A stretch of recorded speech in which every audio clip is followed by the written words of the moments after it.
So I'm going to get started with this reading, the first reading of FRM Part 2 for our this season. I am excited. I hope you're excited as well.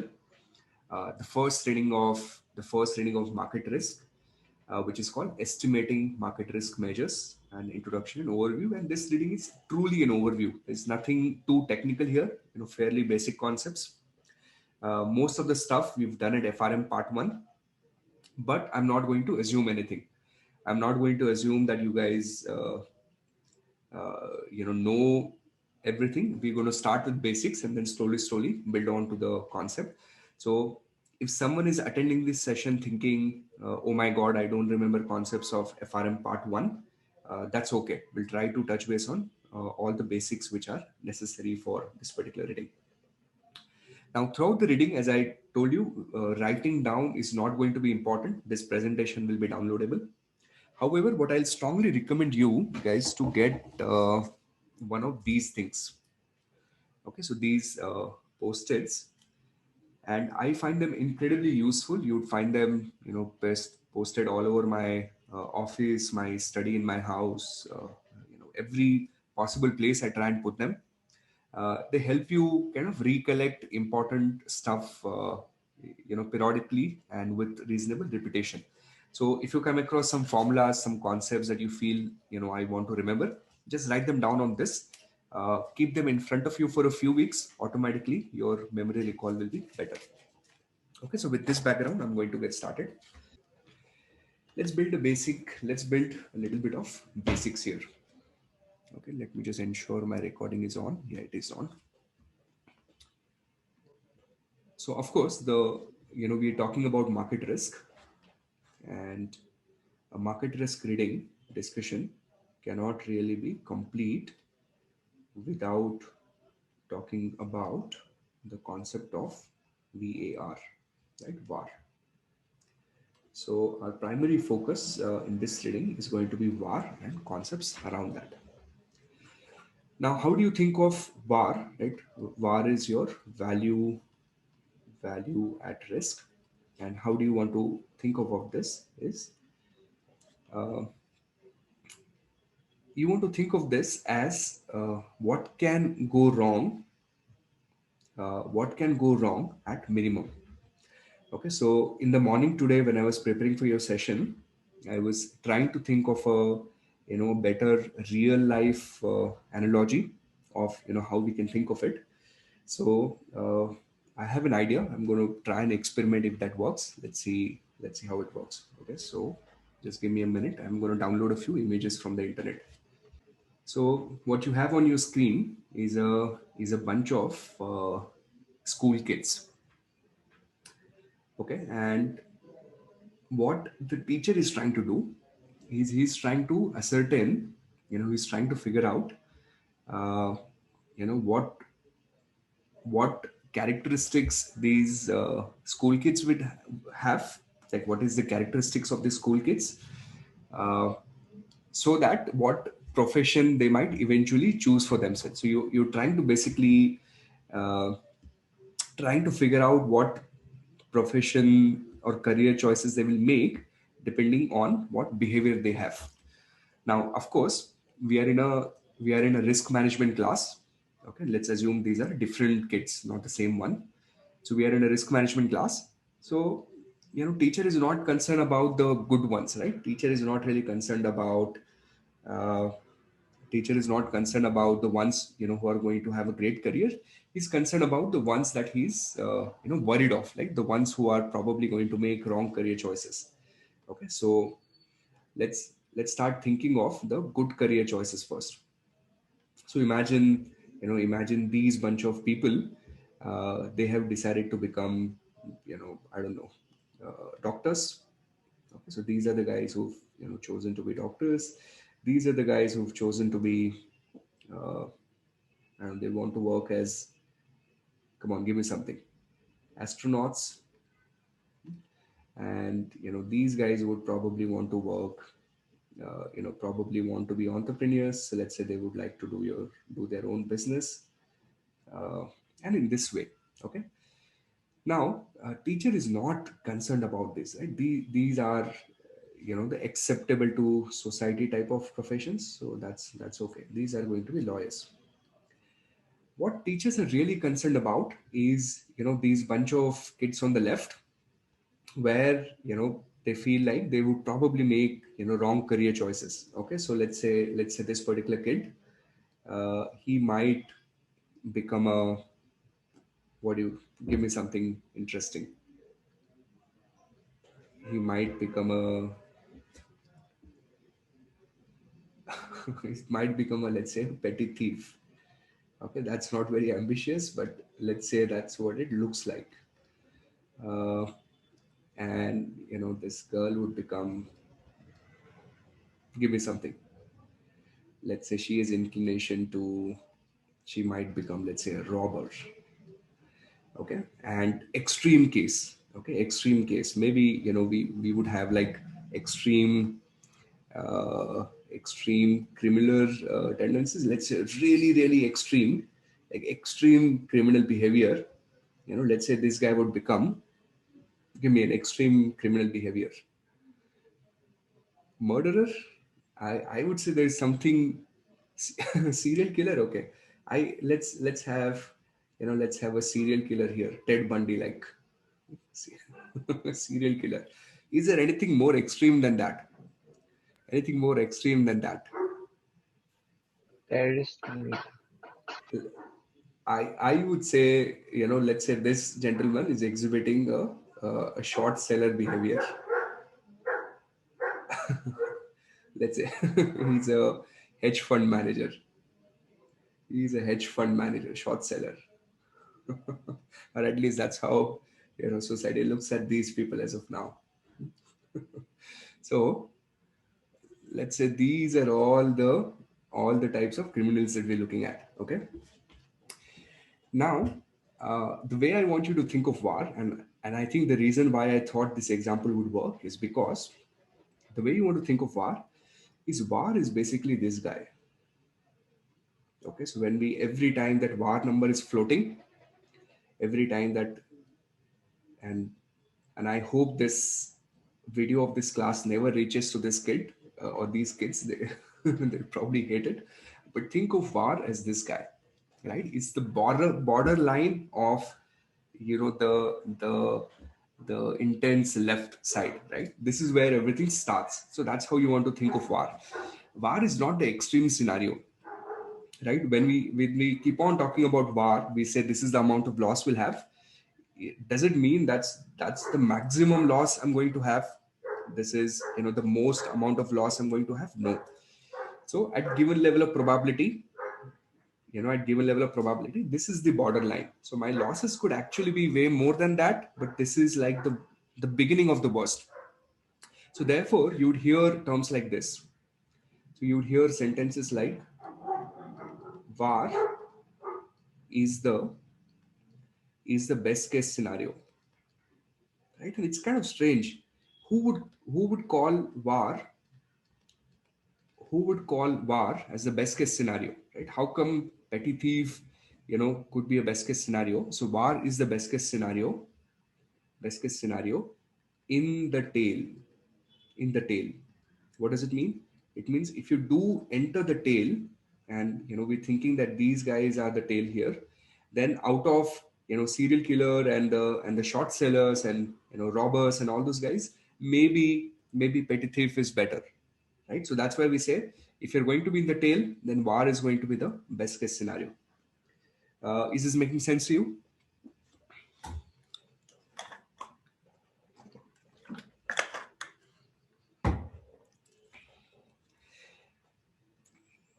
Were you one of the VAR candidates when you were a kid? When you were a kid?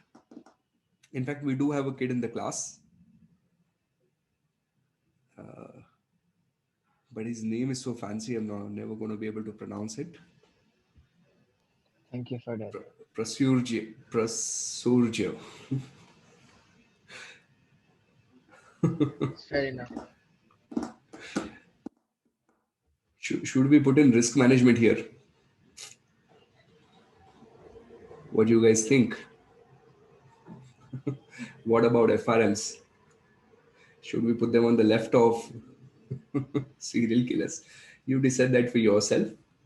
I'm sure there are a bunch of people who feel there are a bunch of people who feel FRMs would fall in here, especially the guys like Taleb, who are of the belief that it's very difficult to kind of manage the risk, and all you're trying to do is just do fancy probabilistic forecasting, which probably does not have. It's like having a false sense of security. Yeah, that's what a lot of people believe. Anyways, that's debatable, and I'm not completely inclined to that thought process, but this is how you're going to look at VAR. So hopefully you're clear with this, and I'm going to build on to the story from here. Now, once we have a good understanding of what VAR is, okay, like in terms of how we think of it, a borderline, worst case scenario, then the question is, how do you calculate VAR, right? What are the different ways in which VAR calculation could be achieved? So in the context of this reading, we're looking at two possible ways in which we could calculate the VAR. Okay, so there are two possible ways in which we are going to achieve the VAR calculation. So the first one is called as the historical simulation. Historical simulation. And the second one would be called parametric. So parametric methods. Now, again, a lot of people feel that what do you really mean by parametric and why are you using such fancy terms? But in a very simple language, you're making use of, certain predefined probability distribution. You're making use of the parameters. You're making use of the mean. You're making use of the variances. You're aware of the behavior of mean and variances, which simply means, every time you listen to parametric, you think we're going to probably make use of the T's and the Z distribution or the Z distributions of the world. So that's your parametric methods. Now, within parametric method in this reading, they've presented VAR calculations in two different ways. Either making use of a standard normal distribution, or let's not say standard normal, let's say normal distribution. So that's one, a normal distribution. And then the log normal distribution. Okay, so within parametric, we have to look at the only normal distribution in this particular reading, normal and log normal. And in what situation, do you want to use which one? Like when would you use a normal distribution and when would you use a log normal distribution? So in general, the way you want to think of this is if you're going to make use of the arithmetic means or profit and loss data. Okay, so you're going to make use of the arithmetic means or profit and loss data, then the distribution that you want to use is a normal distribution. But if you're going to make use of the geometric means, okay, then the distribution that you want to use is a log normal distribution. Now, if you're dealing with data, which has a relatively shorter time horizon, okay, you're looking at a very short time horizon data set. So if we have a shorter time horizon, like you're looking at VAR calculation, let's say on a daily basis, then AM is okay. Okay, arithmetic mean calculation is going to be okay. But if you're looking at a longer time horizon, then maybe AM will not give you the correct estimate. Then the geometric mean, that means the log normal distribution is recommended. Of course, I'll do the math, but I'm just setting up a background, a nice, beautiful background for you. So log normal distribution is what is recommended. Okay, so that's how you're going to think of overall VAR methods that we have in the reading. Now, this is more or less what my sequence is going to be. I'm going to first start with a historical simulation, give you a perspective on how historical simulation works. Then we're going to jump on to the parametric methods. We'll first go to normal and then we will go to log normal. And then we will start answering all the learning outcomes in this reading. So let's start with historical simulation now. Are you guys comfortable with the speed at which I'm operating? This is still very early. But in case if you feel that it's going a little fast, or you would like to ask questions at any point of time during the session, just raise your hands, and then I will try and answer them for you. I would appreciate if we are interactive during the session. It shouldn't feel like I'm the only one who's talking and you guys are probably, dozing off. So we would want, the session to be as interactive as possible. So please participate. Don't feel free to unmute yourself and talk. So historical simulation method. Now easiest method to it's probably the easiest method to make use of. Probably the easiest method to use of for VAR calculation. Okay. Now, what do you want to do in VAR? You want to figure out if things go wrong, what will happen to my portfolio, right? So what you do is, let's say you have a portfolio today. All right. So let's say this is our portfolio. The portfolio is composed of variety of different stocks. Okay. So this is my portfolio made of, let's say made of maybe uh, 50 different stocks. Now what you do is you calculate the return data. Okay, let's do a daily VAR now.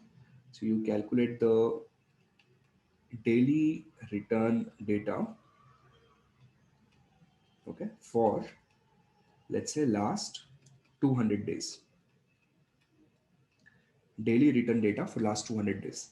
So your daily return data would probably look something like this, right? It will look something like, let's say, uh, there were days when you made -2%, and then there were days when you made 6%, and you would have a big Excel file with all that data coming your way. So -2, 6, 3, 4, and so on and so forth, right? You'll have how many data points? You'll have 200 data points, right? So you'll have 200 n.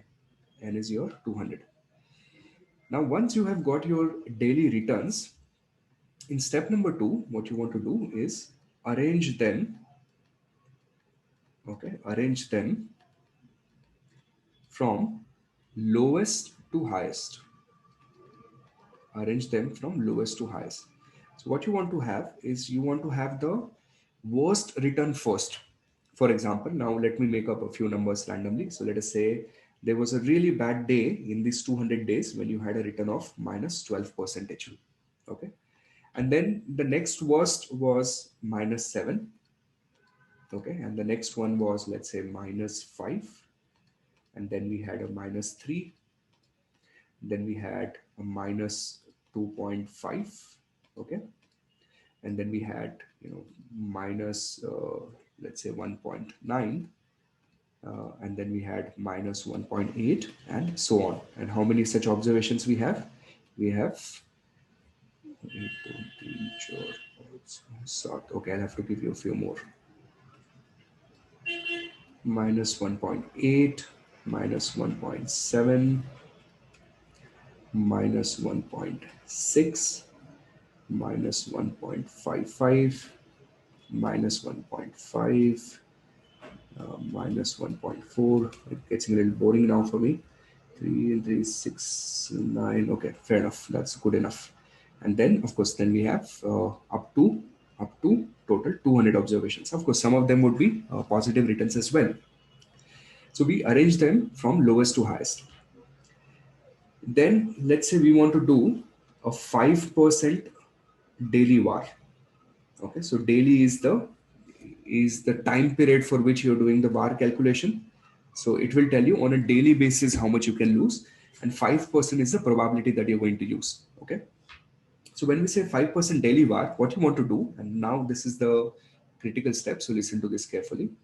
What you want to do is you want to take your n, okay, and you want to multiply that with the level of significance that you're going to use, which means 5%. And then to that, now in this reading, they have recommended to add +1. So you take n, you multiply that with the level of significance, then you say +1, and this is the observation that we want to work with. So n into the significance plus 1 observation. Now, what does it mean here? So how many n do we have? We have total 200 days of observation. What is the significance we are working with? We are working with 5% level of significance, uh, plus 1. So that is going to be the 11th observation from the lowest to the highest, right? 11th observation from the lowest to the highest. So let me go ahead and count those 11 observations. So we'll say 1, 2, 3, 4, 5, 6, 7, 8, 9, 10, 11. So my 11th observation is coming out to be a negative 1.5%. Now, why am I choosing 11 observation? The way you want to think of this is on the left of this 1.5, I'm going to have total 10 observations, right? 10 observations is 5% of my data. And on the right of this, I'm going to have, and let me just make it like this, I'm going to have 95% of this observation. So this minus 1.5 percentage is going to be my 5% daily VAR using historical simulation. Now, this is something that you have done in the past, and my hope is that this has come back to you now. And even if you had not done it in the past, hopefully you remember it now. Now, my question to you is, okay, and I want you to answer this. What I just did here is I made use of historical data, right? And then I figured out that nth observation, which will divide my data set into 5% quantile and 95% quantile, right? So we just breaking it down. It's almost as good as finding out the fifth percentile in a way, right? From lowest to highest. So my question to you is, why do they call this method a simulation method? What is the reason why this method is called as the simulation method? Who would like to answer that? Just raise your hand and I'll enable your audio. Why the word historical simulation? Why not just say historical data? Why historical simulation? Come on, we have market risk champions here. Help me out with this, please.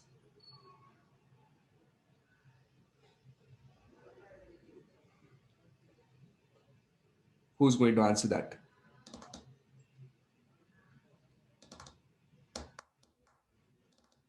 Okay, I'm going to pick on any one of you randomly. All right, Anand is volunteered to answer. Thank you. Anand, just unmute yourself. You'll have to unmute yourself first. Hello. Yes, now you're audible. We don't know the answer exactly, but I was trying to help everybody out since you were. So I think my guess is that we're using the word simulation because based on the past results, we're trying to predict the future. Mm-hmm. And this minus 50% is not exactly the loss that you would be expecting in the future. We're trying to simulate this data to kind of arrive at a loss percentage of the future. That's why the word simulation instead of data. Got it. Okay, fair enough. That's one way to think of it. Would anyone like to build on to what Anand said? Maybe let me pick someone randomly since you guys are not volunteering here. Hemant. Hemant, any idea on why you think that they call this method as historical simulation? See, I don't expect you to have like a spot on answer, just what you think of it.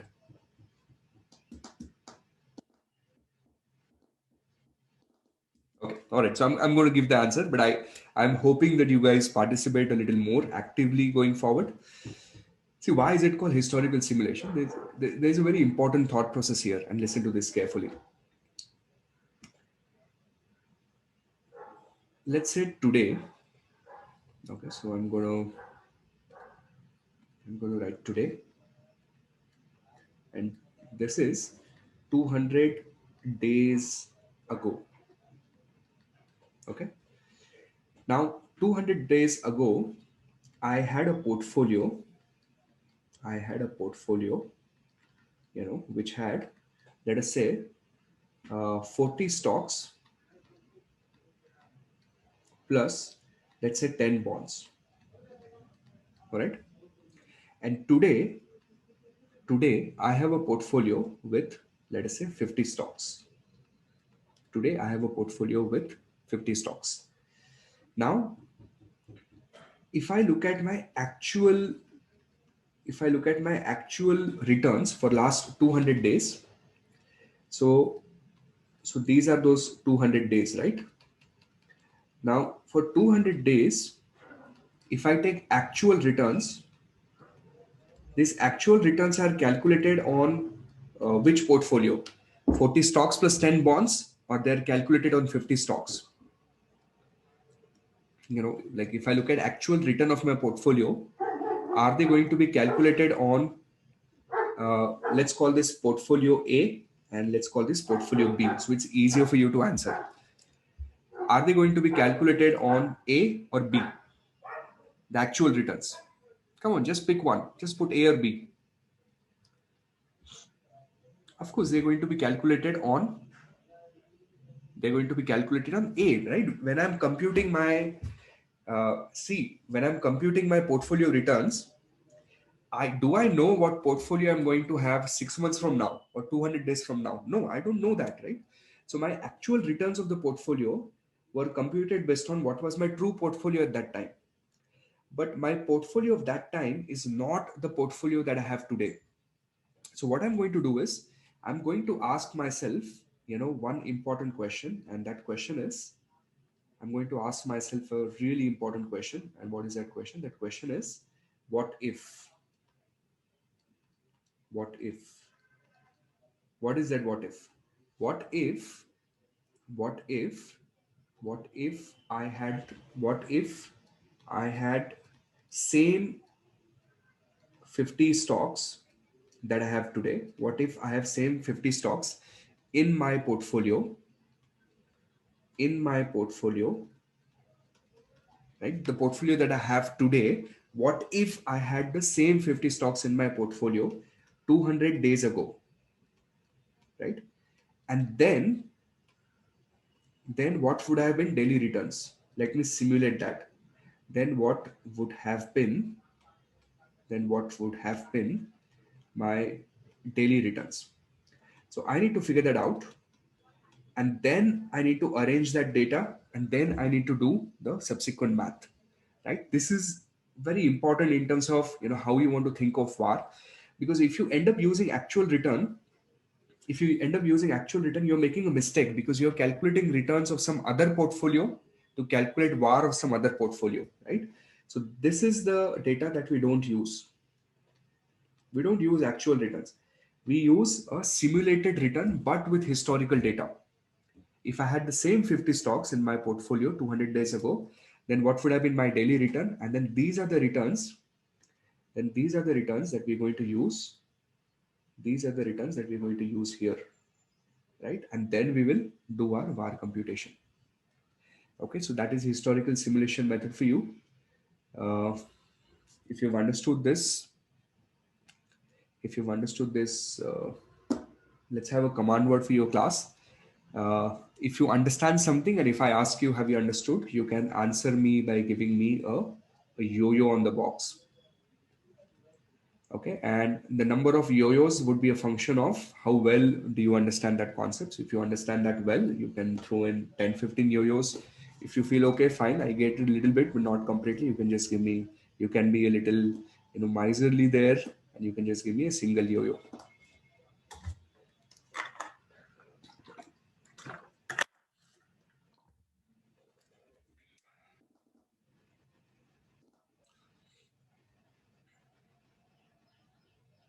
Good.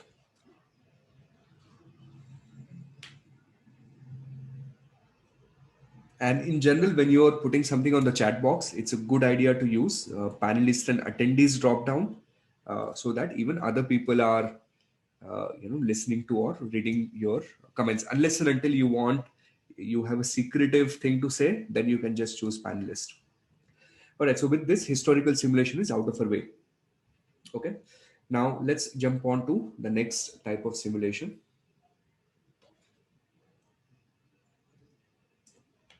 I'm just saving a blank page for myself at the top. All right, so the next type of simulation now is the, sure, Ashutosh. So the next type of session, the next type of simulation that we want to do is the parametric normal distribution. Now, this is pretty easy. I don't think you guys are going to struggle with this a lot. A parametric using a normal distribution. Now, in your reading, they've given two types of scenarios here, and we're going to do both of them. Okay, so here's your scenario number one, where we will have to do computation using the profit and loss data. And then scenario two, where we will do computation using the returns data. Okay, either ways, you should be able to handle them easily. Let's look at scenario one. Let us say if they tell you that, we have a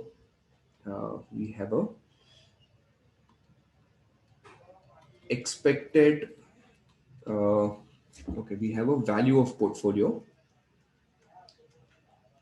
Okay, we have a value of the portfolio, let us say of $100 million. $100 million. Now the expected value of profit, expected value of the profit, okay, out of this is going to be, let's say, $2 million. So expected value of profit is $2 million. The volatility of profit, okay, the volatility of the profit in terms of how much is going to fluctuate.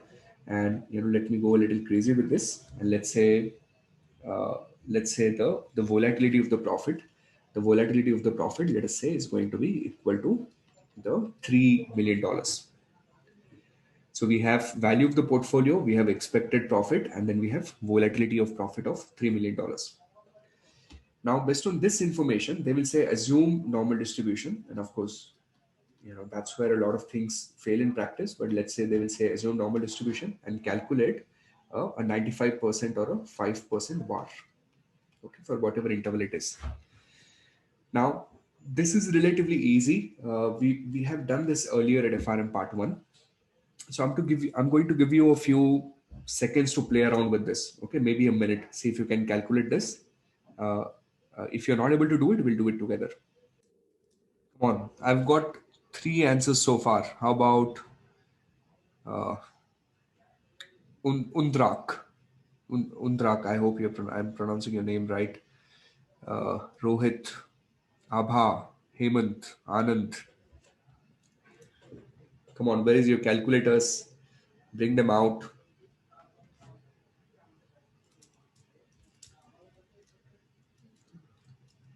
Maybe you've forgotten how to use it. Maybe you have to search buttons on your calculator. Make a little bit of attempt. 293. 293 on a 100 million portfolio, a VAR of 293. Does it look very logical? Can we lose $293 million on a $100 million portfolio? That's a great question to ask. You invest 100 and you lost 293. That's mind blowing. How did that happen? You must be a hedge fund manager. Come on. Okay, here's how you do it, guys. It's very simple. Okay. See, first thing, VAR is only always VAR is always the one-tailed distribution, isn't it?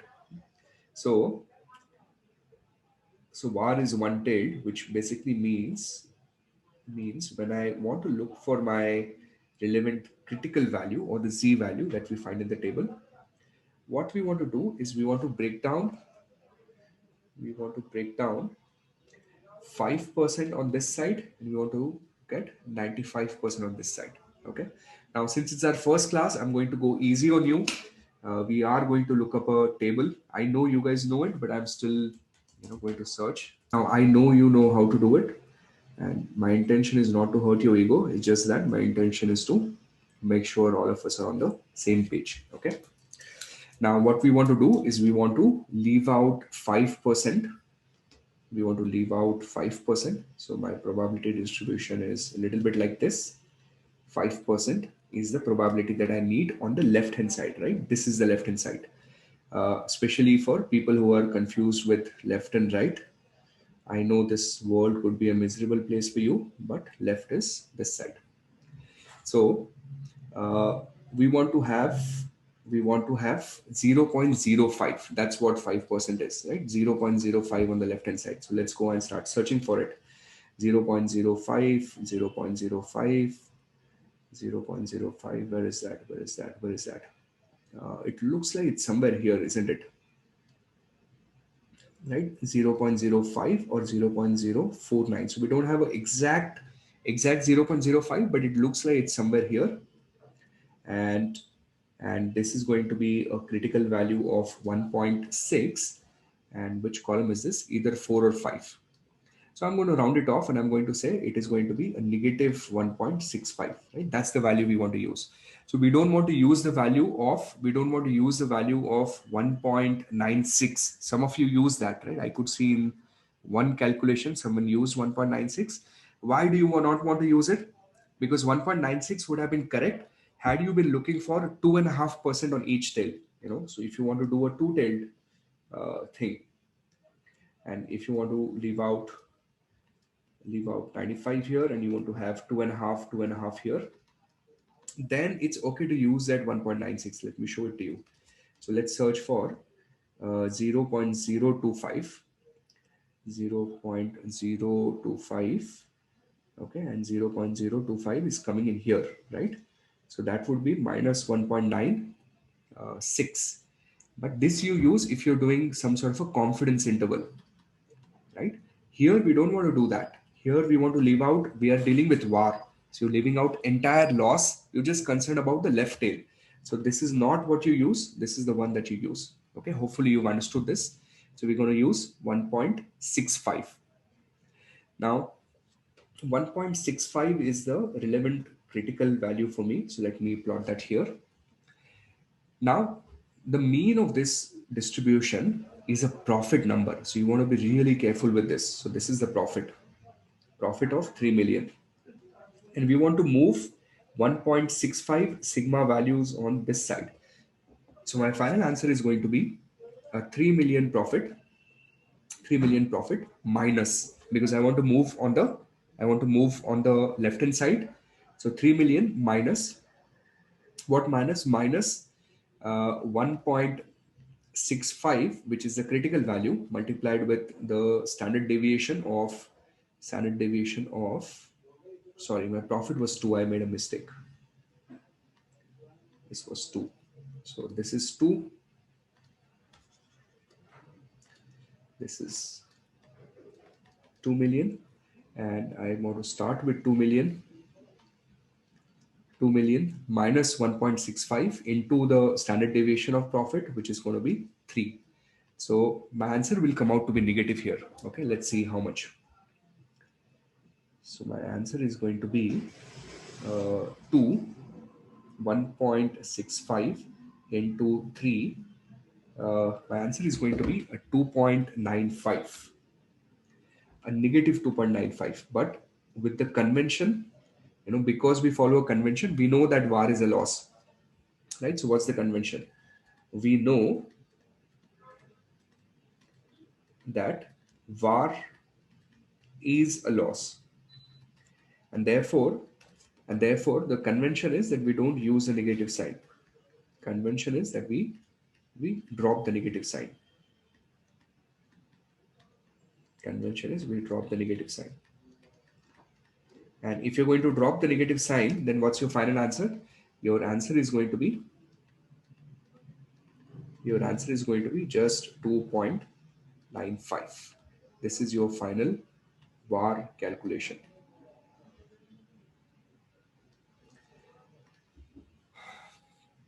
Uh, those of you who have understood this, give me the command word on the box, depending on how well you've understood this. And if you've not, you can just give me a no. Okay, if you feel that you've not understood this, just give me a no. I want each one of you to answer. Undrak, Hemant, Mihir. So at least I know you're participating in the session. Rohit,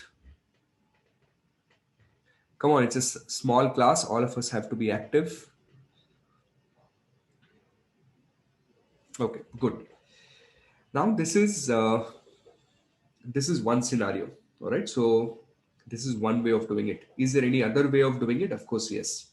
Is there a different way of different way in which this question could be asked? Yes. Okay. So what would that be? Give me a minute. Let me set up another page for us. Okay. Now what they would do is they'll give you the same question. Okay. So let me set that up here for us. There's a different version of the same question, but that could be a little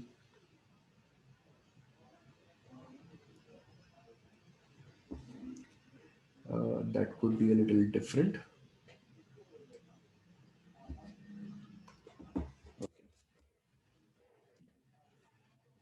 So let's say uh, value of portfolio. Okay, value of portfolio is again going to be 100 mils. Value of the portfolio is again going to be 100 mils. All right. Now I'm going to play around a little bit. You figure out if you can spot a difference. So let's assume this is the question given. Okay. Now can you please do the math and tell me what the answer is going to be? Is it going to be the same answer? It looks like the same one, right? It looks like the same one. What's the difference? It looks like probably we're going to get the same answer. What do you think?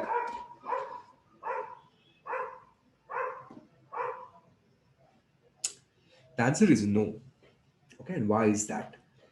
Because here, see what I give you is I give you expected profit to begin with. So your starting point was positive 2 million and then you started moving towards the loss tail. Now here, there's already an expected value of loss. So for some reason, theoretical of course, but for some reason you're expecting to make a loss on this situation. So the way you're going to do this time around is your answer is going to be like this. So you're going to say 2, okay, 2 million, which is my loss, but plus sigma value of 3 into 1.65, and my loss is going to be, my var is going to be here, how much? Let's see. So 3 into 1.65 plus 2, it's going to be 6.95. Now don't worry about memorizing it, in terms of when to use a positive sign, when to use a negative sign. This is your answer. Just learn to, wait a minute, let him stop barking, then I'll start barking. Okay, so the way you're going to do this is you just want to learn to think about this conceptually, that I have an expected value of loss, right? I already have a loss, right? And how much is that? That is going to be 2. That is anyways my mean. So when I move 1.65 sigma away, right, then my loss is going to be 2 plus, sorry, my loss is going to be 2 plus the incremental loss because of the moment of sigma. So then my loss is going to be 6.95. All right, is this clear? Is this making sense? And if you have to memorize, then just use this formula. Okay, then for a loss, have a negative starting point and then have a negative sign always. So you would get a minus 6.95, but then when you give your final answer, just make it positive, right? 6.95. And that way then your formula becomes consistent. For a profit, we had a positive sign, and then we got a negative answer, we turned that to positive. Whatever way works for you, Like I would not remember this. I would just look at this from a conceptual perspective. Okay, so that's your second variety of question. Now, what could be a third variety?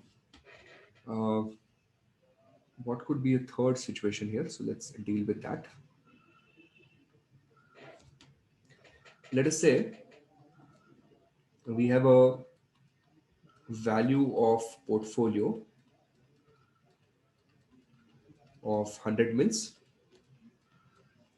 and then this time around we have an expected return, not an amount.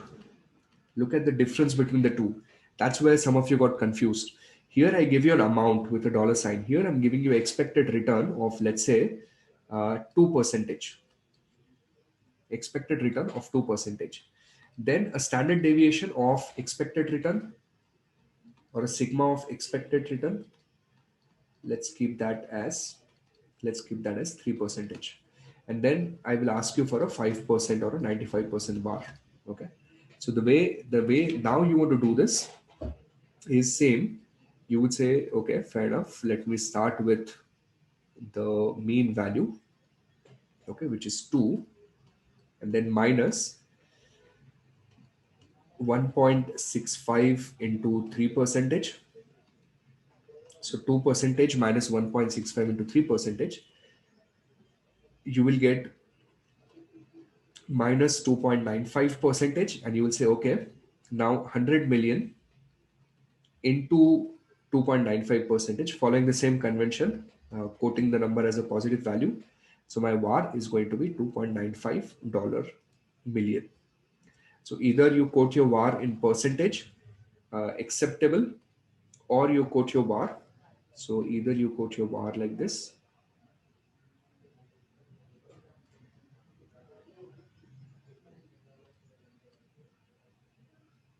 So either you quote your var like this, or you quote your var like this, by multiplying that with the value of the portfolio, and that's how you get your answers.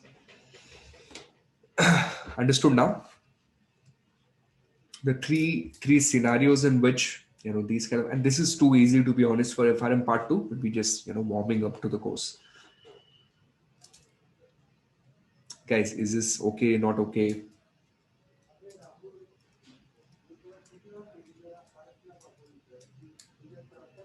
Any questions you want to ask?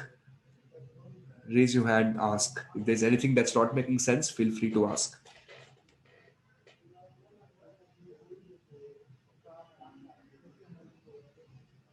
Okay. So I'm going to assume you've understood this, and then I'm going to take you to the next type of var calculation, which is going to be a log normal var.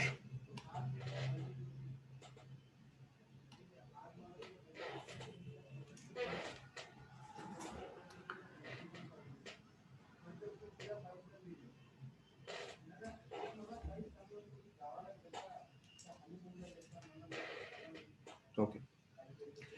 Now, same stuff. Okay. It is going to be same stuff. It's just that they'll give you, let's say,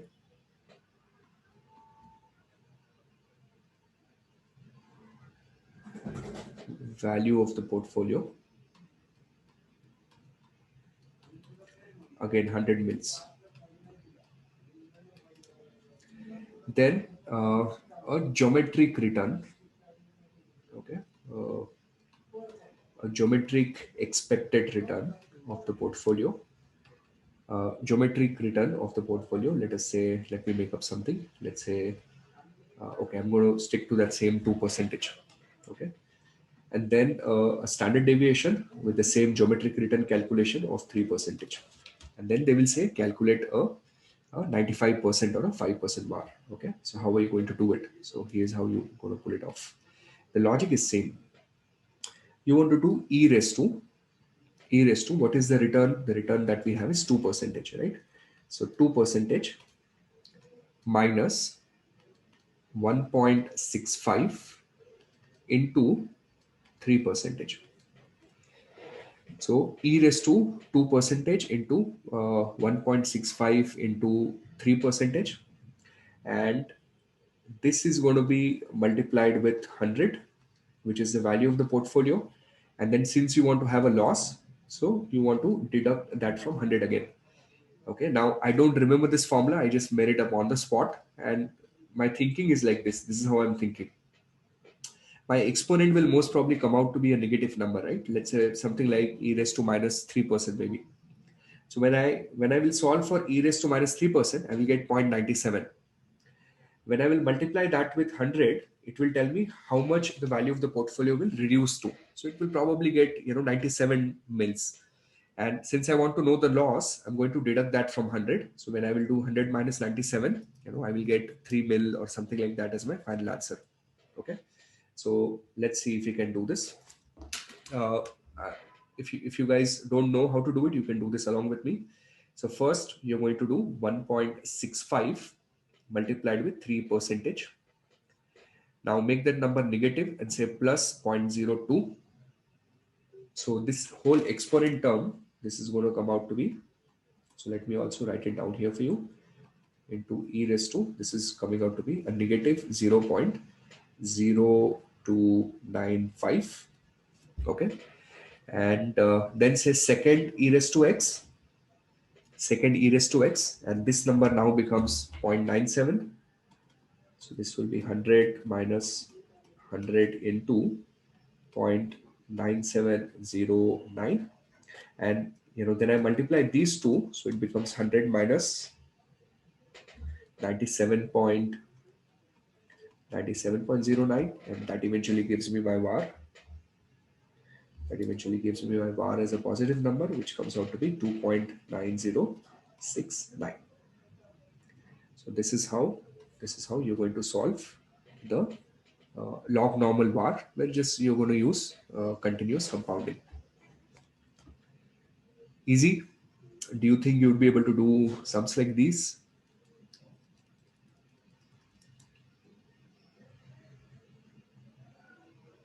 Okay, you practice one. I'll give you one question to work around. Let me give you a question to practice with.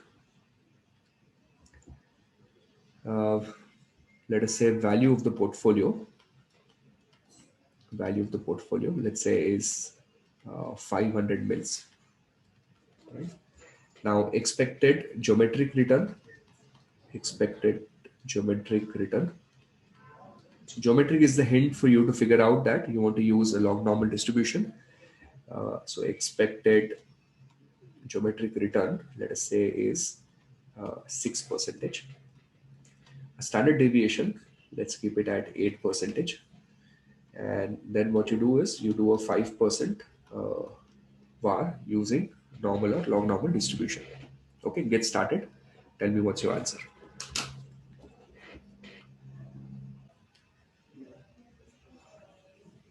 Correct. That's right. You guys are getting 34.73. That's the correct way to do it. So again, how does one solve something like this? So you're going to say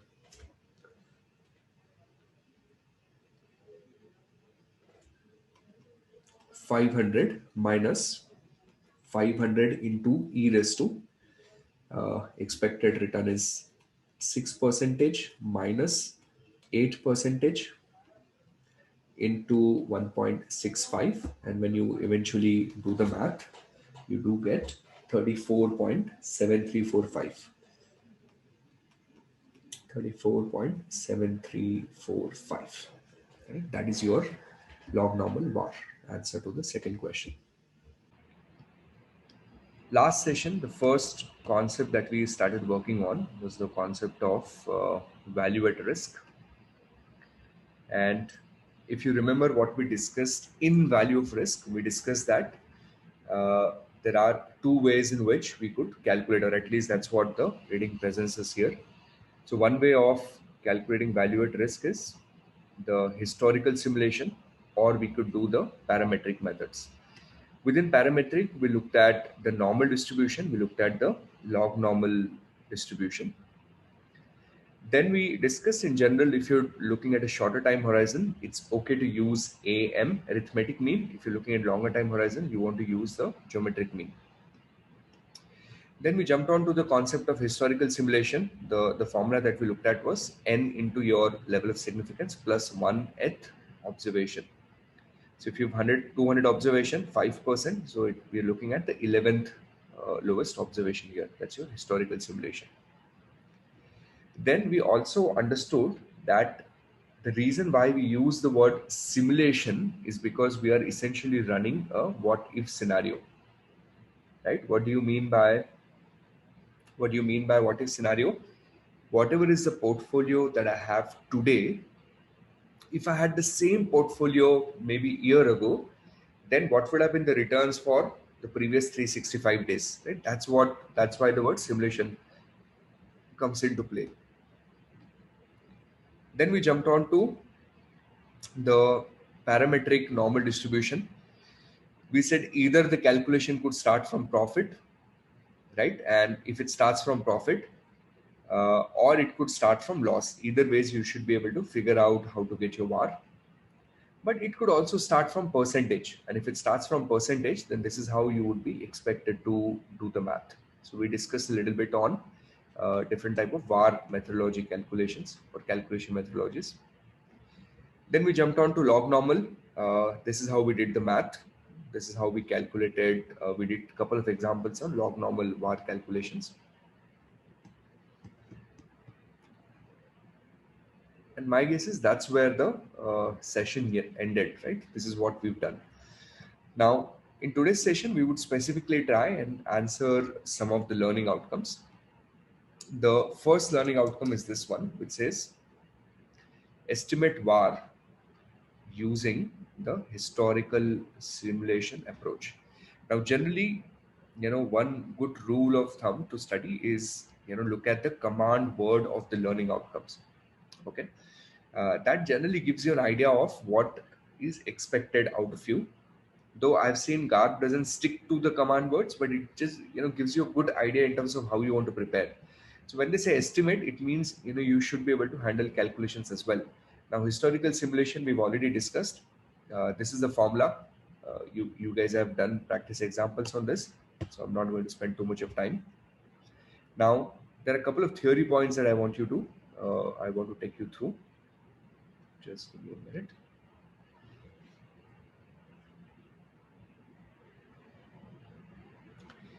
The historical simulation approach is sensible only if you expect future performance to follow the same return generating process, right? That's one of the limitation of your historical simulation model. You're expecting whatever happened in the past will happen in the future. Now, one of the limitation, the approach is unable to adjust for the changing economic conditions or the shift in the parameter values, right? For example, pre-COVID, post-COVID. Now, pre-COVID, if you look at what's happening right now in the market, there was a very lax demand for commodities. So pre-COVID, almost until let's say a quarter ago, steel and copper and all these commodities, they were not doing good in the market. But something changed, right? Suddenly there is a massive demand. Of course, a surge in demand is also because of the pent up, like 8-9 months people were in their houses. Now they're coming out, so they want to buy cars and they want to buy houses. So there's a pent up demand for steel, copper, and some of these commodities is coming up. So clearly, pre-COVID, post-COVID, things have changed. So if I use pre-COVID data to model VAR for post-COVID, it's not going to do the job for me. That's what this sentence is. All right, now next learning outcome. Estimate VAR using the parametric approach. Estimate VAR using the parametric approach for both normal as well as the log normal return. Even this part we've already covered in the previous session itself. So these are some of the formulas. I'm not going to spend time on this. I'm going to assume we are comfortable here. Now this is where today's session starts. And the first concept that we're going to do is on the expected shortfall. Okay, now we'll have to build a little bit of background for expected shortfalls. You truly understand what this concept is. So let me get a few blank pages for myself. All right, now this is important, so I want you to look at this carefully. Let's say we have a we have a fund manager. Okay. Now he hires a FRM candidate, right? So this is the super smart looking FRM candidate who's basically a risk manager for him.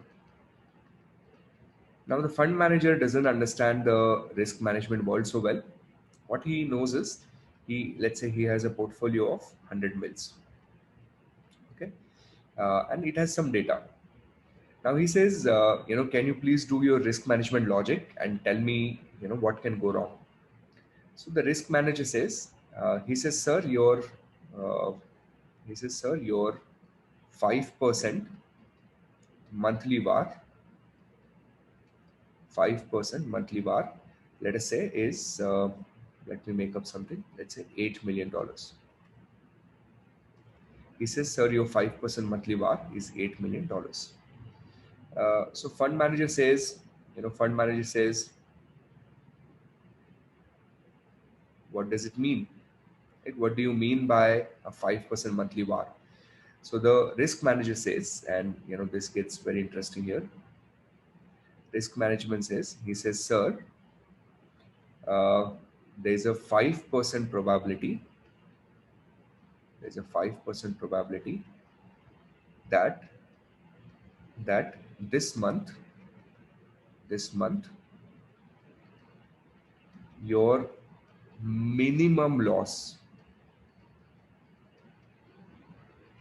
minimum loss okay, is going to be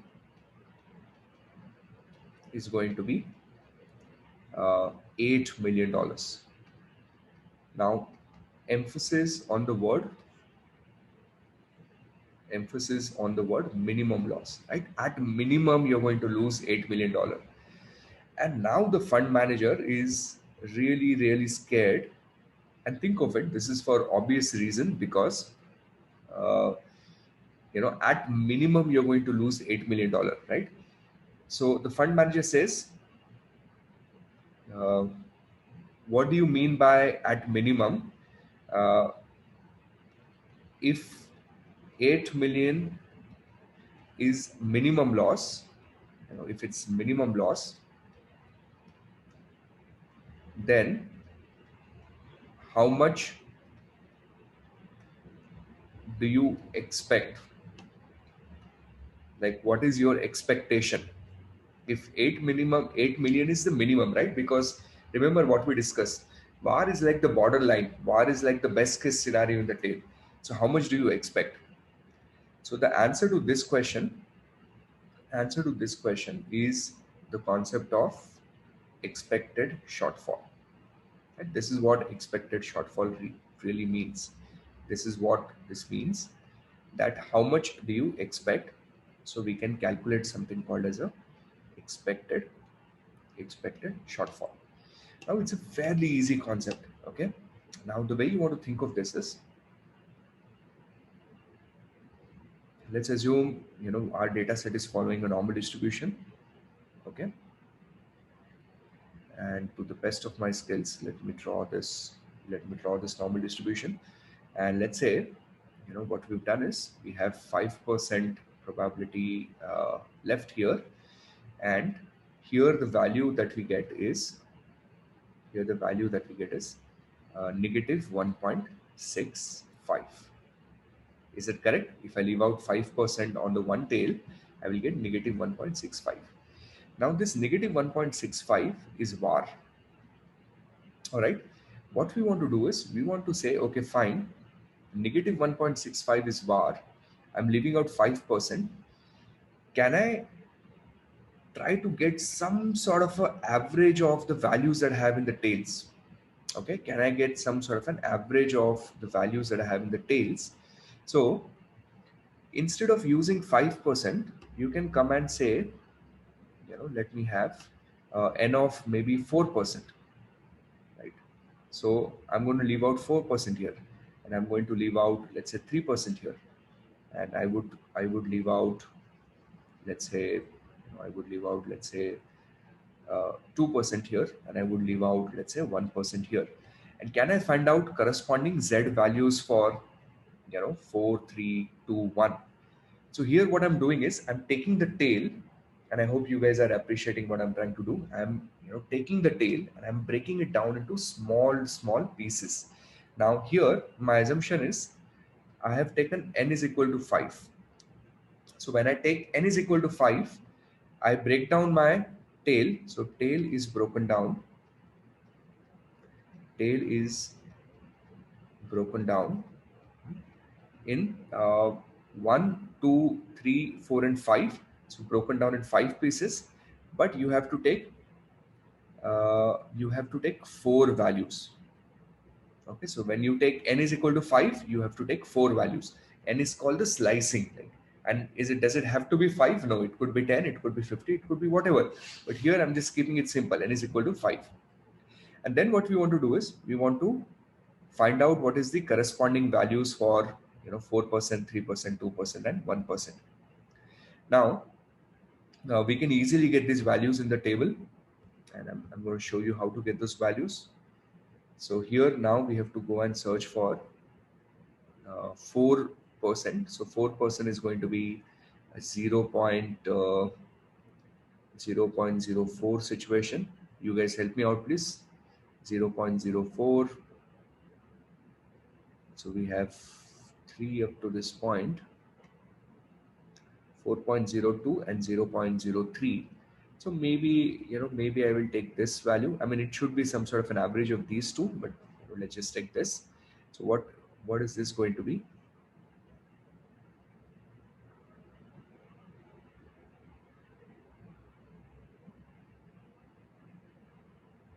This is 00. Sorry, my mistake. That's why I got confused for a minute.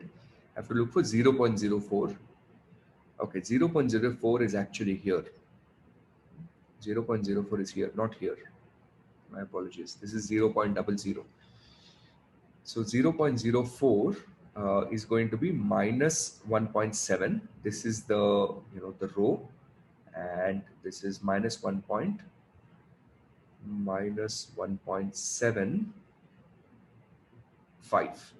So minus 1.75. That's our first value. Okay, so this value is going to be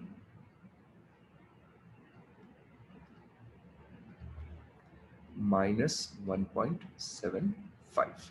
In the same fashion, we have to go and find out the 3% value.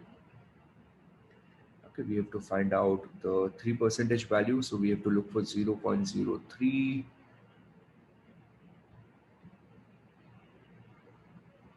So I think we have, this looks like the closest one that we can find, right? What is this going to be? Minus 1.8, minus 1.88. So the closest that we have is minus 1.88. Okay, I've already done this from Excel, but I want to show you from the table also so that you build good visual on this. Then 2%, 2%. So now we have to search for 0.02. I think it's somewhere here. This is the closest we have.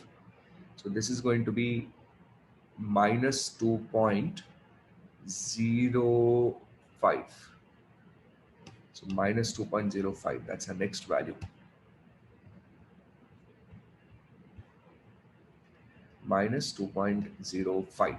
And then finally, we have to look for 1%. Let's get done with this fast. Then I'll show you the Excel part of it. So 1%, 1% is going to be somewhere here. This is minus 2.312. So minus 2.32. So minus 2.32. Okay. So these are my var values, right? These are the values on the left. I have broken down my tail into 4 equal pieces. And what I really want to do is I just want to take an average of these numbers. And when I take an average, I'm going to drop the negative sign, because we know that we quote var as a positive number. So we're going to drop the negative sign. All right. So I'm simply going to take an average of 2.32 plus 2.05 plus 1.88 plus 1.75 divided by 4. Can you guys help me out with this number?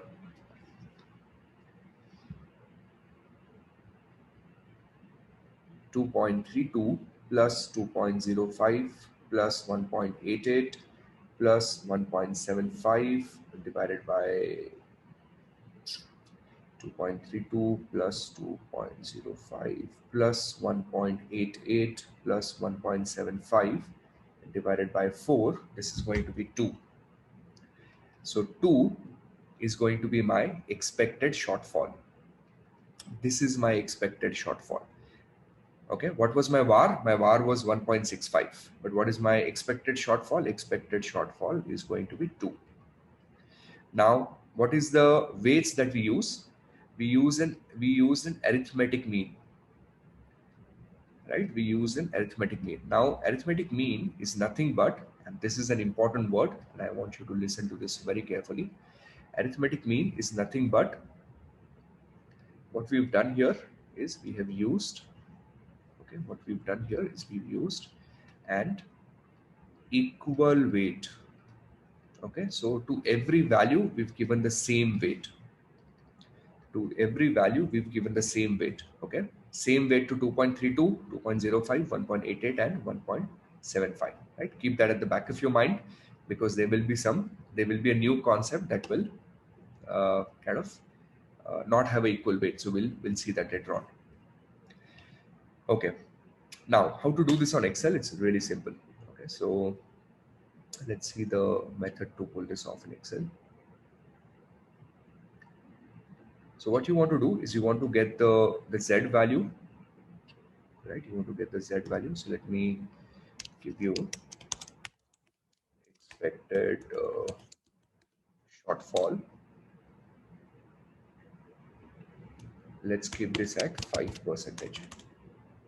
I'm going to make you do something on Excel later on. So I want you to observe this very carefully. So let us say, what is my 5, so let me say probability. Okay, and what is the corresponding Z value? Now, what is the probability? I want to start with 5%. Okay, and what n we want to keep here? Let's keep n is equal to 5. So the tail of 5%, you break it down into 5 parts. So every part is going to be a 1%. So that's how I'm going to determine the interval. So minus 1% here. So this will become 5, 4, 3, 2, 1, right? These are my different probabilities. Now, very easy function in the Excel is you want to use is equal to, I think it's norms inverse. Let me just check. Yeah, norms inverse, I guess. So you get 1.64, and that's how your values change. Okay, but what you want to do is you want to have absolute values, right? You want to have absolute values. So absolute values. You don't want to have negative sign. So I'm just going to throw in a negative. I can use a formula, but I'm just going to throw in a negative value here. Now this 5% we don't use. Okay. Don't use while calculating. While calculating ES. You don't want to use this. You want to use these values. Okay. You want to make use of these values. And what you want to do is you want to calculate an average of them. So E is equal to, and average of these values is 2.002, which is your expected shortfall. I hope you guys have understood what I'm trying to do with this. This is your expected shortfall. Okay. Now, if you've understood this, I want you to calculate expected shortfall.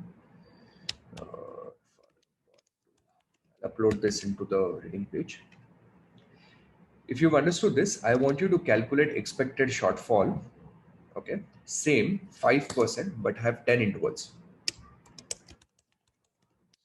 Expected shortfall, again 5%, but keep n equal to 10. Okay, here we kept n equal to 5. So fire up your Excel on your computer and start doing the math super quick, please.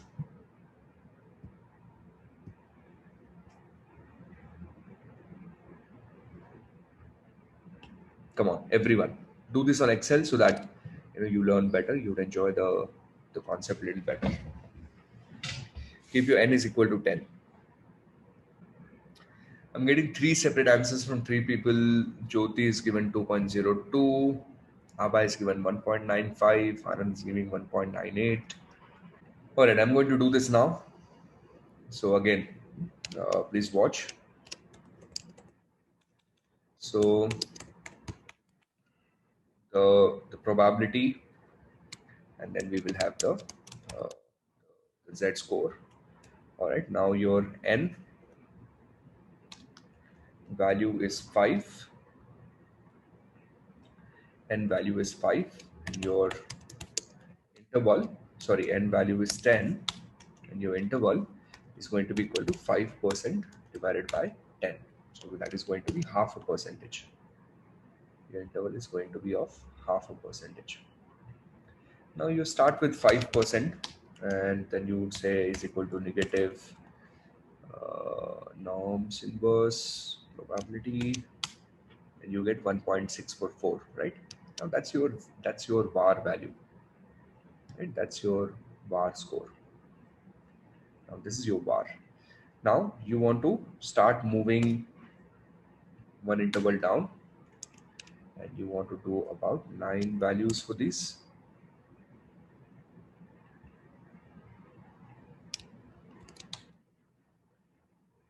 So how many of these values do we have? 9. So up to 0.5, right? These are the 9 values that I want to achieve: 4.5, 4, 3.5, and so on and so forth.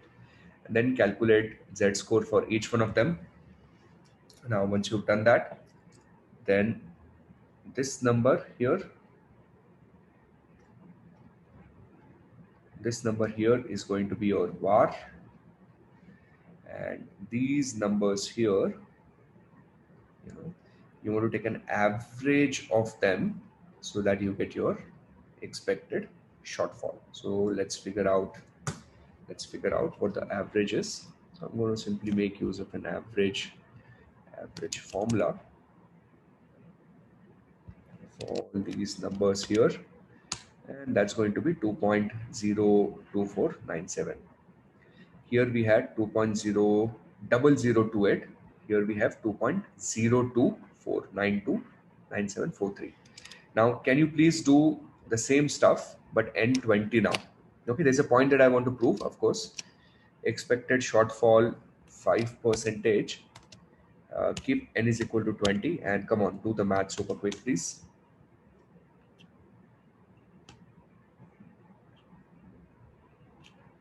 Do the math quickly. There's a reason why I'm showing this. So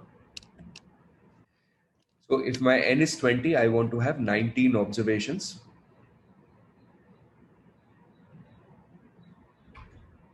I want to have 19 observations. I'm going to calculate Z scores of each one of them. And then for those 19 observations, we want to build an arithmetic average.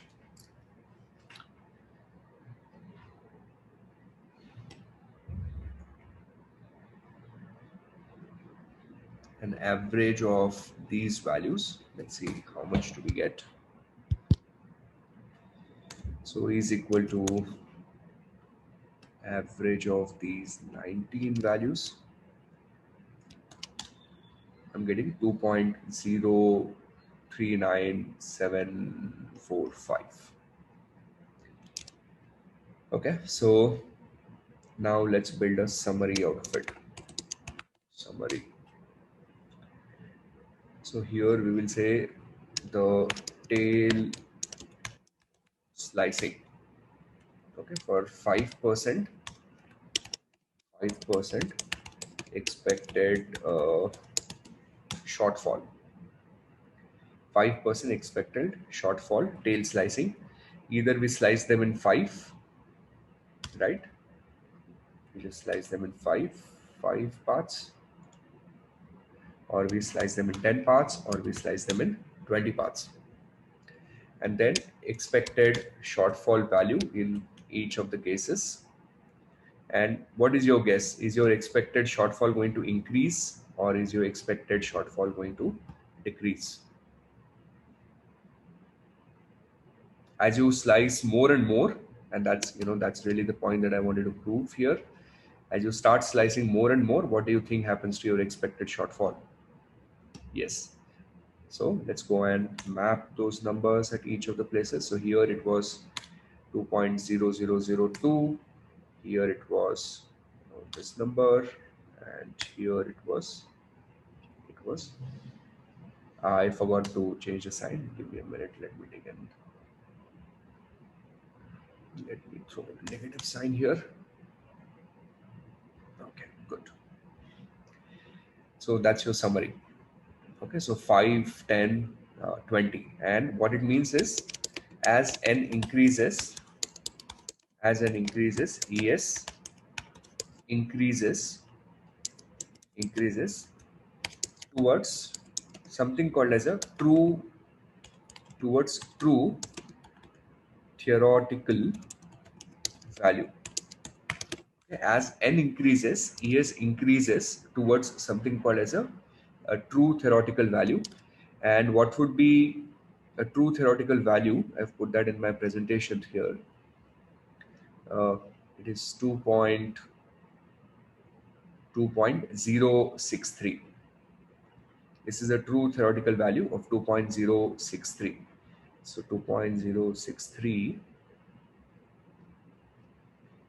true theoretical value of 2.063. Now, how this 2.063 is calculated? It's calculated with calculus by kind of mapping, infinite areas and building an equation and solving for it. We don't have to do it, but if I do n is equal to 100, I would probably reach very, very close to it. Okay, have you guys understood expected shortfall? Good. Anand, any queries you want to ask on this learning outcome? All right, very nice.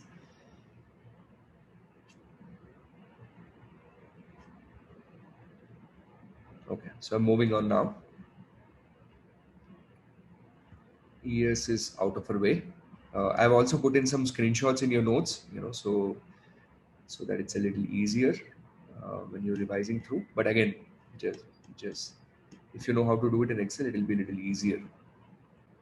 All right, next concept is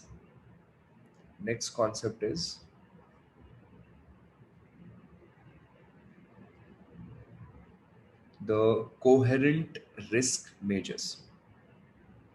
Okay, and then we have to do something called as the QQ stuff later on. But let's understand what is a coherent risk measure. It simply means it is a generic risk measure. I mean, it's a so you had this at FRM part 1 also, right? So the way you want to think of this is coherent risk measure is probably the best risk measure. It is customized to the client requirement. It is the risk measure that fits into the situation perfectly. Now, in this instance, what we did is we broke down our tails into n parts, right? Let's look at n is equal to 20. And I took an arithmetic average. Now, when I take an arithmetic average, what is the weight I'm assigning to each of these value?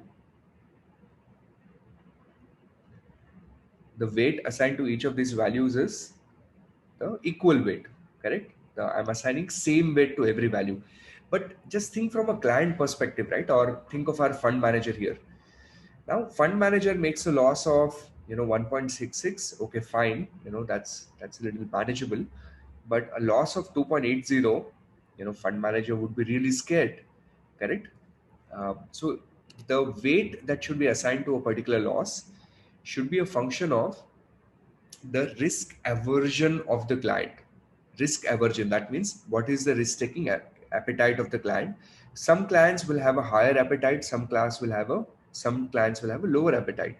So it is still a weighted average of all the quantiles of the loss distribution. Quantiles means just breaking it down into equal parts. So all the quantiles of the loss distribution, but the weights are user specific, right? These are not, it's not that I'm going to assign same weight to everything. I'm going to assign different weights to different user depending on their level of risk aversion. That's it. So then can we say expected shortfall is also a coherent risk measure? Yes, it's a specific case of coherent risk measure where weights are equal, right? So this is that sentence. Expected shortfall and even a VAR is a special case of coherent risk measure. Now expected shortfall will make sense, but how come VAR is a coherent risk measure? So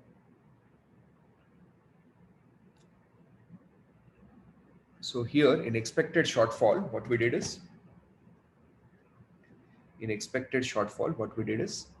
we went into that tail region. We had, 1, 2, 3, 4.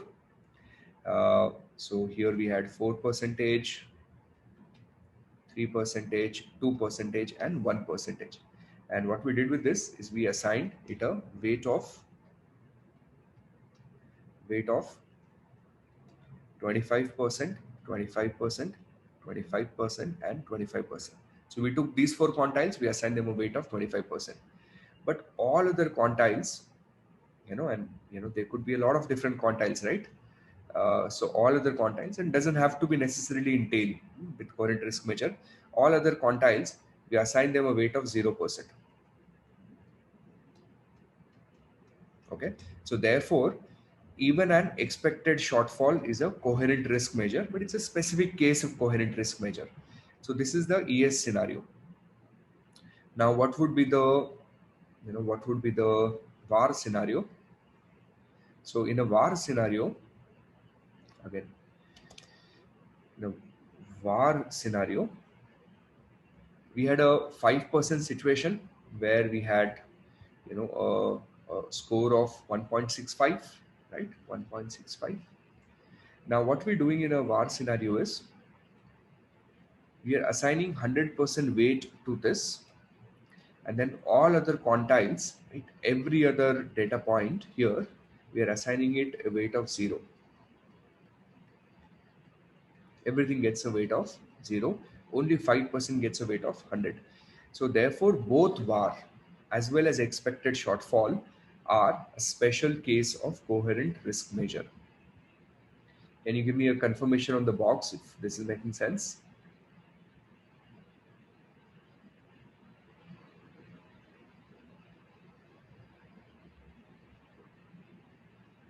All right. Now, ES is a weighting function set to 1 minus 1 by confidence level, but don't worry about this. Just know that. Don't worry about that formula. It's just a different way of doing a weighted average. Just know that these are equal weights, and that's what you need to know.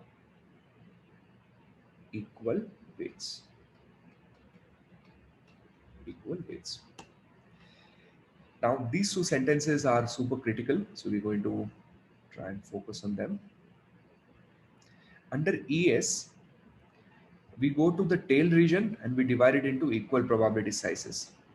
Okay, so in ES, your area of play is the tail region. But under a coherent risk measure, it's not that you have to go only in the tail. You can take the entire distribution, right? Even the entire distribution, and you can divide it, and then you can assign it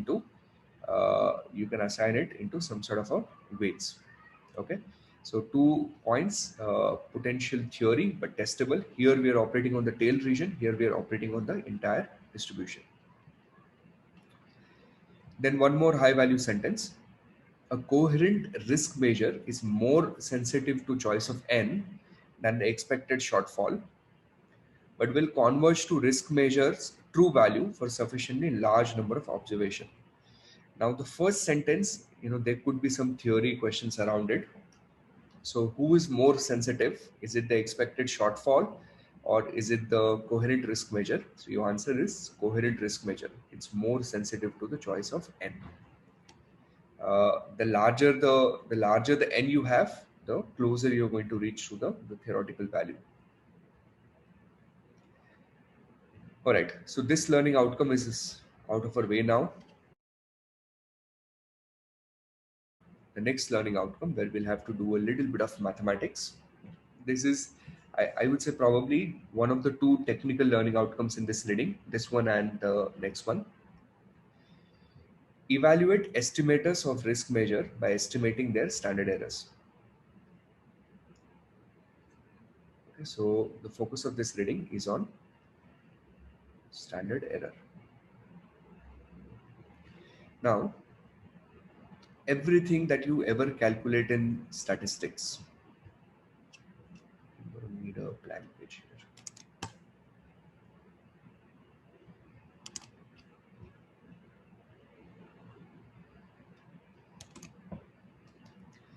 Everything that you ever calculate in statistics, okay, especially with sample.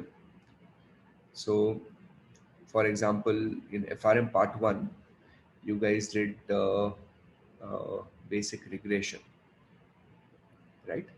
So when you did regression, do you remember you did something called as the ANOVA table? Remember ANOVA, analysis of variance. Now you did ANOVA table, you also calculated the slope, you also calculated the intercept. If you looked at the statistics produced by general statistical software, it gave you a slope of let's say, I don't know, maybe 1.2, intercept of let's say 0.5. I'm just making up. So these were values, these were called the coefficients value, right?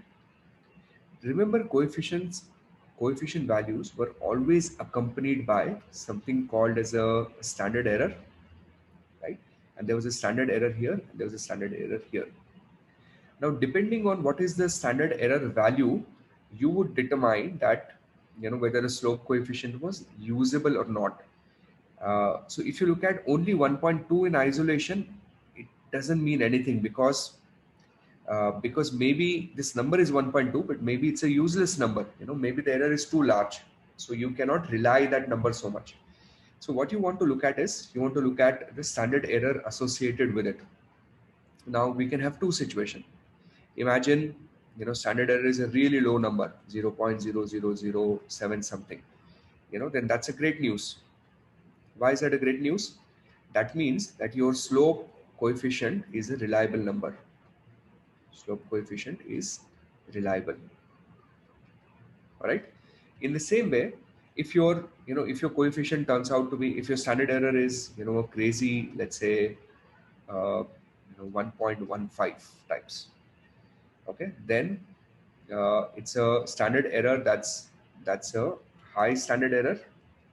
It's a very, very high standard error, and the conclusion would be that slope coefficient is useless. It's not reliable, right? You don't want to use it. So in statistics, every time you look at some number, you do look at the standard error attached to it. Okay. Now this is what you did in FRM part 1. Now what you're doing in FRM part 2, so this was what you did in part 1. What you're doing in part 2 here is, when you're calculating the VAR number, right? Let's say your VAR came out to be, let me make up, let's say $8 million. But what's important is, what is the standard error of this VAR? Now the standard error of this VAR is a low number. Okay, if it's a really low value, then we will say that your VAR is a reliable value, right? So you can trust on that VAR. But if your standard error is a large value, then even though you've calculated your VAR, your VAR is useless. It does not mean much. So in this learning outcome, the focus is on standard error associated with VAR.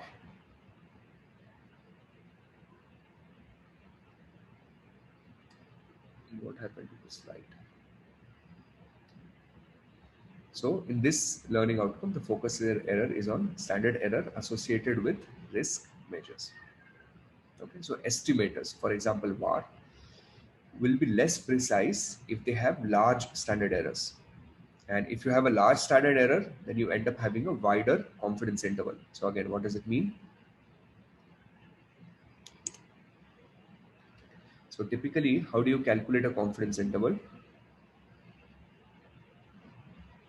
A lot of this part, was discussed in FRM part 1, but I'm just trying not to assume anything.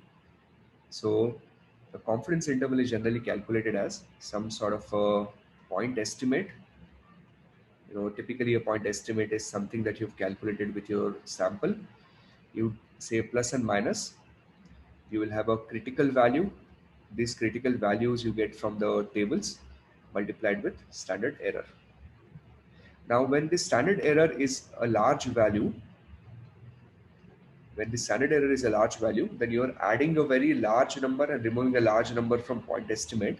What this does is it results into a wider confidence interval. It results into a wider confidence interval. Okay, so that's what this sentence is trying to tell us. Now, how to calculate confidence interval for a particular quantile? How to calculate confidence interval for a particular quantile? We have to make use of this formula. Okay, now it looks a little difficult to begin with, but we'll practice a few questions. We'll understand what is really happening here. So I want you to write down this formula. I hope you've purchased those post-its, and let's make good use of them and write down that formula here. So P into 1 minus P divided by N divided by F of Q. Q is the bin width that we've taken. Okay, don't worry, I'll explain each of these. Just write down the formula for the time being.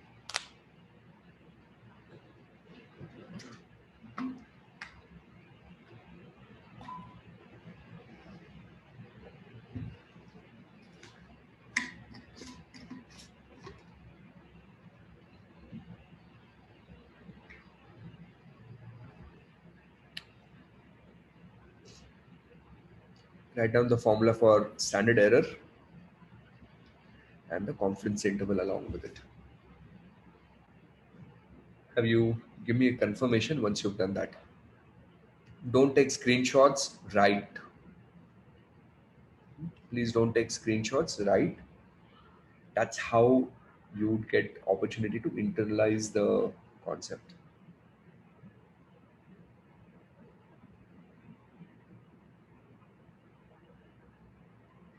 Okay, I'm going to assume that you're done.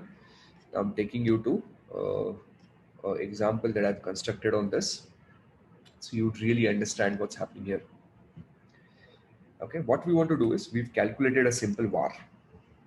Okay, so a simple 5% var. Now 5% var we know is 1.65, right? That's your quantile value, 1.65. We are assuming usual standard normal distribution. What we want to do is here we have to define something called as a bin width. Bin width as in at what level of bin width do you want to do the var calculation for standard error calculation purposes. So here that bin width has been defined as 0.1. Now does it always have to be 0.1? No. It could be, it could be a different number as well. In this instance, we're going to keep it as 0.1. Now, sample size has been assumed to be 600. Okay. So first what we do is, and observe this carefully because I will be giving you a practice question on this. Let us say quantile value for 5% var is 1.65.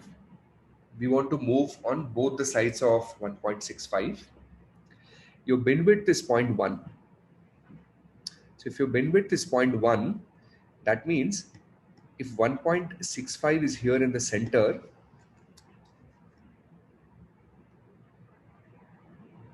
okay, if 1.65 is here in the center, you want to move half of that bin width here and half of that bin width here. So the total distance of that quantile, okay, is going to be 0.1.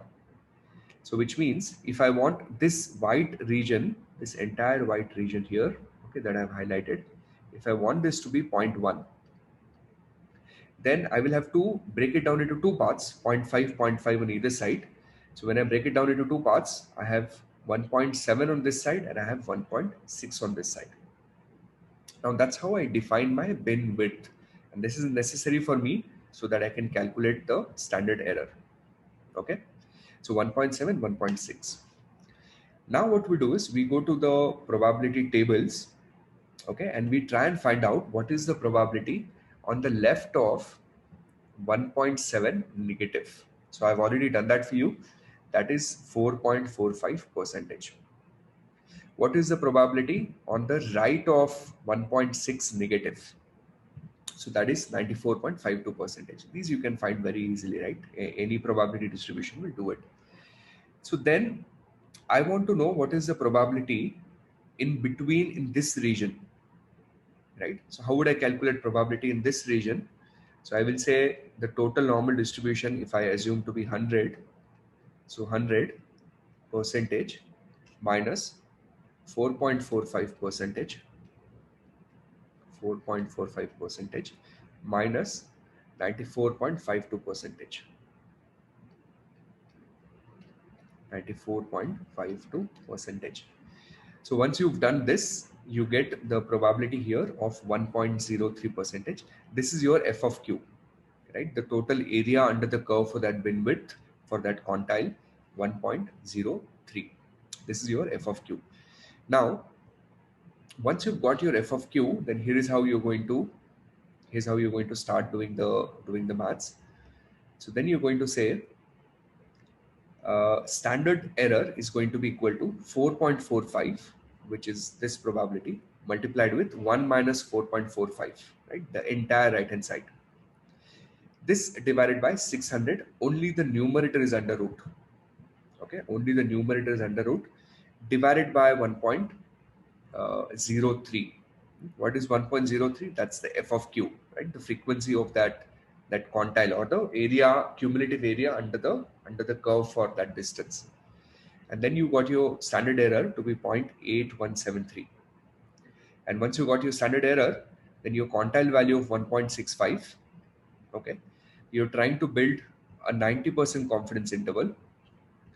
When you're trying to build a 90% confidence interval, when you're trying to build a 90% confidence interval, what you're doing is you're leaving out 5% of the probability on either side. Correct? That means the values, the critical value from the table that you get is 1.65 and 1.65. So this 1.65 is the critical value. Okay. And this 1.65 is the quantile value. So they don't have to be same. They're same in this example. Okay. But they do not have to be same. Multiplied by the standard error. And then you get your range 2.9985 and 0.30145. That's how your VAR comes. Okay, so this is how you calculate the confidence interval for VAR. Now I don't expect you to get this like 100% in one go, but one or two practice questions, and then I hope that things will be a little clearer for you. Okay, so what I'm going to do now is I'm going to give you a few, maybe a question to practice, and then depending on how you respond, we'll see where to go from there. So let's do an example now.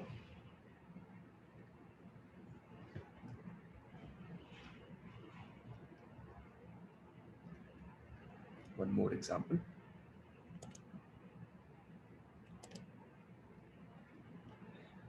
Okay, so let's do it on a 90% VAR this time around. Okay, we'll have a 90% VAR. Of course, a standard normal distribution. A standard normal distribution. Okay, keep your bin width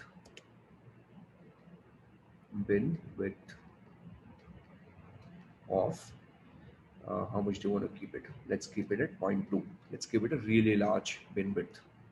Okay, and now what I want you to do is I want you to build a 95% confidence interval. Again, standard normal distribution. Do you think you'll be able to do it? I'll have to give you n. Let's keep n as a pretty large number. Let's keep it at n at 500.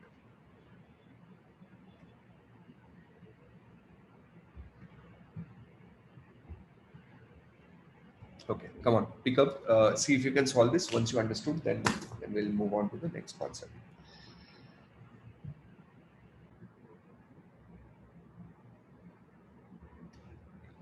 All right, guys, in the interest of time, I'm going to start solving this now. Uh, I'm going to break down the calculations into two pieces just so that you have a good clarity on how to think about this. The first part is going to be how do I get the confidence interval.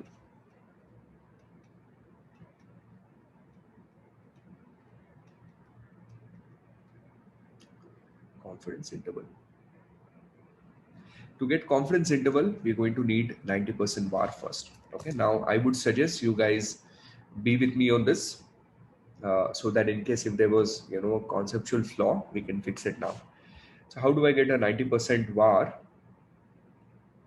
So how will I get a 90% var here? So very simple. I will say is equal to uh, norms inverse 90%. 90% or 10%. If I do 10%, it will give me a negative sign, right? So 90 percentage, and that would be a 90% bar. Okay, so that will be 1.28. I'm going to round it off. So my 90% bar is 1.28. So confidence interval is going to be 1.28 plus or minus what? Critical value. Critical value is what I get from the table multiplied with the standard error. Standard error is what I get from the formula. So critical value comes from the standard error comes from the formula, and critical value comes from the table. Okay. Now, just what 1 minute, guys.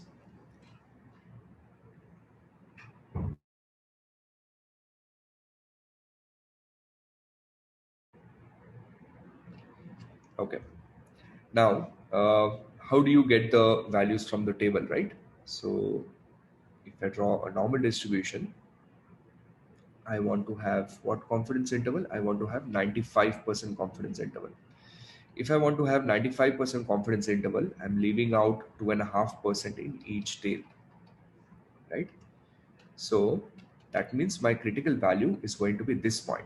This point, 2.5% and 97.5%. That's how I fetch the critical values. So let's go and do that as well. So if I want to do a 95% confidence interval, confidence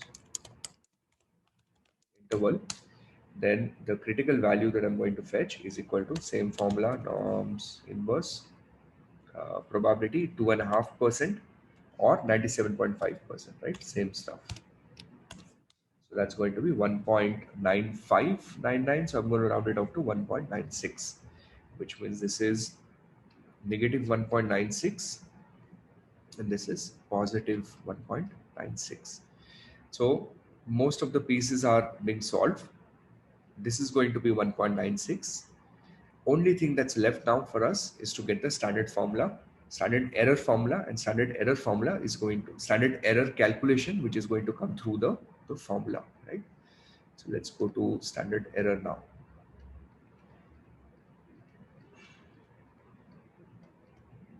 Let's go to standard error. Now for standard error, first thing that I'm going to do is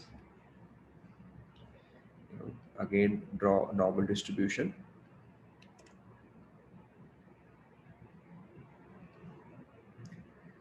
Now your var here is 1.28. It's actually a negative 1.28, right? So 1.28. And the bin width that you want that to be of 0.2. So 1.28 plus and minus half of 0.2 on either side, right? That means 0.1 is where we really laying at. So my bin is going to be of 1.38 and it's going to be of 1.18, right? So this is the probability that I'm seeking here. What I need is, I need to get the probability inside this bin. That's going to be my f of q, right? That's what I need to find. So I need to figure out what is going to be the probability in this range, right? This particular range. So to find this probability, what we can always do is find out what is the probability on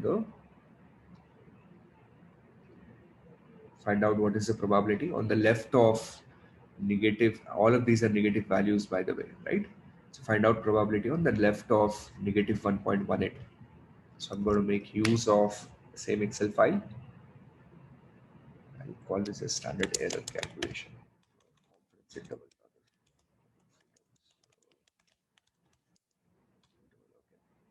So 1.18 negative, that's the probability we need. And then we need probability on the right of 1.38, right? So this is again going to be same norms inverse, this probability.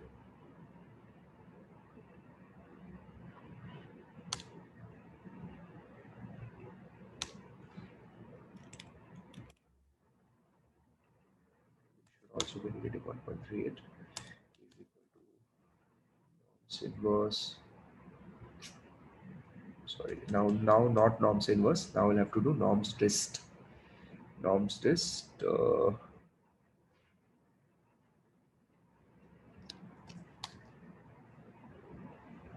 I can just do a norm dist. Okay, no, I have to do a norms dist. Wait a minute, guys. Norms dist inverse. Okay. So if I just do a norms dist, do I want a cumulative? Okay,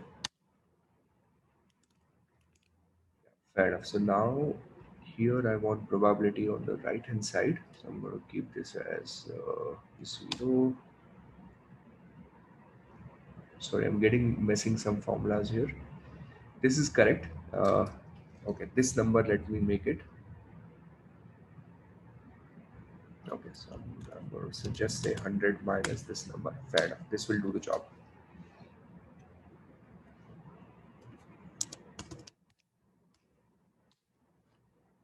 So these are the two numbers that we want to work with.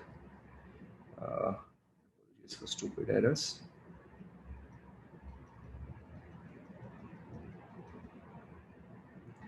So here probability is 11.90 percentage.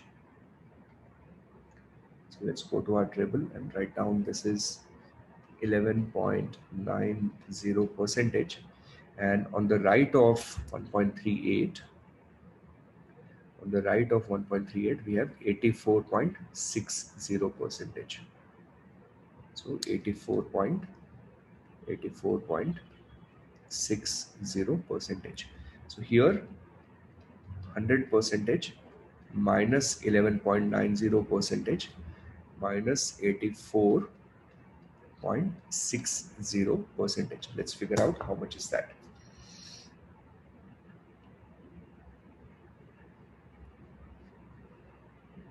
So 100 minus 11.9 minus 84.60. So I'm getting 3.5 percentage. Are you guys getting the same? 3.5 percentage. Okay. Now once I've got 3.5, then let's do the standard error calculation. So standard error calculation is going to be 11.90 percentage multiplied with 1 minus 11.90 percentage divided by, what was the sample size? 500. So divided by 500. This term goes in the numerator and divided by the 3.5 percentage. 3.5 percentage. All right. So I'm going to solve for standard error now. So 1 minus 11.9 percentage into 11.9 percentage divided by 500 under root divided by 0.035. I'm getting a standard error of 0.4137. 0.4137. Now this 0.4137 standard error, 0.4137, this standard error I'm going to take and insert into this formula here. So 0.4137, and once we've done that, and let's see what final answer we get. So then finally, this number, I'm keeping all the decimals on my calculator, into 1.96 STO1. So 1.28 plus RCL1. So I'm getting 2.09, 2.09 something. The var number is going to be lower than that, which is going to be lower than 1.28 minus RCL1. So we're getting 0.46 or 47 or 4691. All right, so that's your final answer.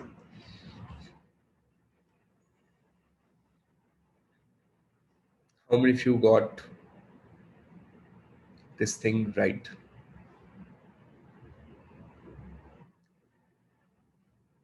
Okay. Let me rephrase. Did you understand this? How I did this? Come on, give me a yes or no. Quick.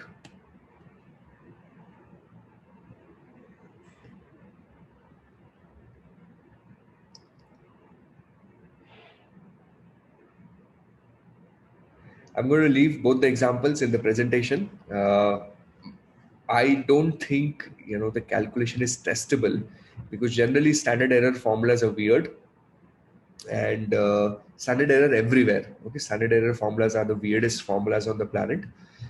So I would say, calculation being tested, the probability is very low. I think the standard error part will be given to you, and then this part you should be able to handle yourself. This part is pretty easy. Okay. Uh, so let's move on to next learning outcome. I have to pick up a little bit of speed here. This is the last learning outcome, I guess. Okay, I have put in 2 theory sentences. I need to cover that. The larger the sample size, the smaller the standard error. Isn't that obvious? As the n increases, as the n increases, the numerator will become smaller. So standard error will be smaller. So larger the sample size, smaller is the standard error, narrower the confidence interval. Now, if you increase the bin size, then what happens? The denominator will increase, correct? If I make the bin wider, the f of q would be higher, denominator will increase, standard error again will be smaller, and lower standard error means tighter confidence interval. So these kind of theory questions could be tested.